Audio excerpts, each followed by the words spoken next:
बिस्मिल्लाहिर्रहमानिर्रहीम। अस्सलाम वालेकुम। आज हम बात करेंगे पेजेड डिज़ीज़ के बारे में। पेजेड डिज़ीज़ होता है क्या है? सबसे पहले हम इसकी डेफिनेशन को देखेंगे। Paget's disease osteitis deformans is a disorder of localised rapid bone turnover most commonly affecting the skull, femur, tibia, pelvic bone and vertebras. यानी जो पेजेड डिज़ीज़ है ये एक मेडिकल कंडीशन होती है जिसका दूसरा नाम ऑस्टियाइटिस डिफॉर्मन है।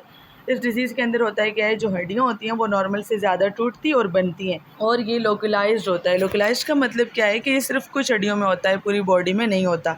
और जो मोस्टली किन किन बोन को इफ़ेक्ट करता है, जिसमें हमारे पास स्केल आ जाती है, फीमर है, टिबिया है, पेल्विक बोन है, वर्टिब्रास है, तो ये कुछ हड्डियों को जो है वो इफ़ेक्ट कर रहा होता है। उसके बाद हम देखेंगे कि पैथोफिजियोलॉजी क्या है, जिसमें हमें क्या बता रहे हैं।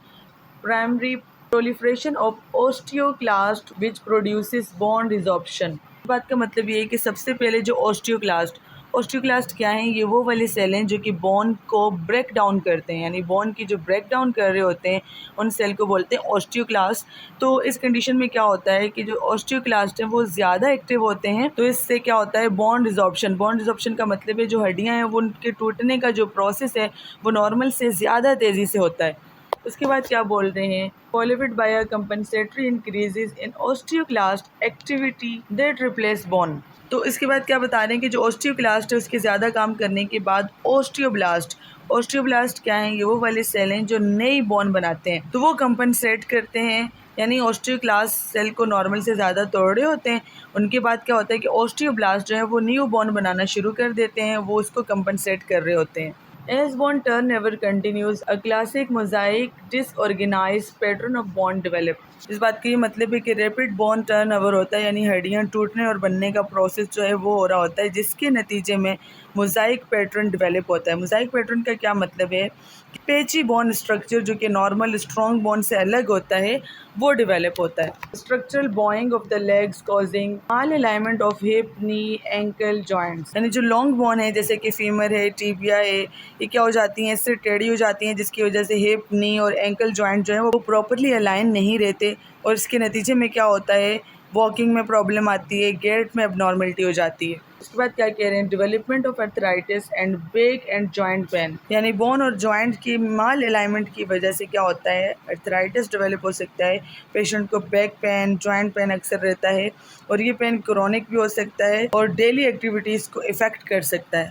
अब हम बात करेंगे साइन एंड सिम्टम की। तो साइन एंड सिम्टम में क्या होगा, पेशेंट को पेन होगा, deformity, example Boeing of femur and tibia, enlargement of the skull, deformity of pelvic bone. यानी इसमें डिफॉर्मिटी हो जाती है, हिप और पेल्विक बोन जो है उनकी शेप में एबनॉर्मलिटी आ जाती है। वीक और एबनॉर्मल बोन जो है वो इजीली फ्रैक्चर होकर टूट सकती हैं। यानी इससे क्या होता है, Boeing of the femur and tibia का मतलब है कि जो टिबिया है, फीमर है, वो टेढ़ी हो जाती है, जिसकी वजह से हिप और पेल्विस बोन की शेप भी एबनॉर्मल हो जाती है। और वीक और एबनॉर्मल बोन जो हैं वो इजीली टूट सकती हैं, स्पेशली नॉर्मल एक्टिविटी के अंदर भी ये टूट जाती हैं। फ्रैक्चर हो जाता है, अर्थराइटिस यानी जॉइंट पेन होता है। ये कुछ इसके साइन एंड सिम्टम है। उसके बाद हम इसकी मैनेजमेंट की बात करते हैं, तो उसमें क्या कह रहे हैं कि administer analgesic for pain. Pain के लिए, दर्द के लिए पेशेंट को एनाल्जेसिक दी जाती हैं, स्पेशली इसमें पैरासीटामोल और एनसेड जो है इसका इस्तेमाल पेन और इन्फ्लेमेशन को कंट्रोल करता है। Gait problem is managed with walking aid, shoe lift and physical therapy.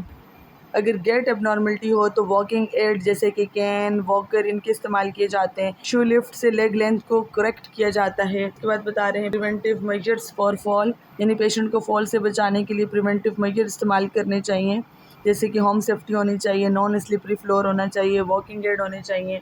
उसके बाद बता रहे हैं weight is control to reduce stress, यानी वेट को कंट्रोल करने से जॉइंट पर स्ट्रेस कम पड़ता है और फ्रैक्चर का रिस्क जो है वो कम होता है। Vitamin D and calcium diet, vitamin D और कैल्शियम रिच डाइट जो है वो दी जाती है, जिससे बोन स्ट्रेंथ जो है वो इम्प्रूव होती है। तो यहाँ तक हमने छोटे सा एक टॉपिक गाउट का इसको कवर किया। नेक्स्ट आने वाली वीडियो में हम दूसरी डिजीज़ ऑस्टियोमाइलाइटिस के ऊपर बात करेंगे।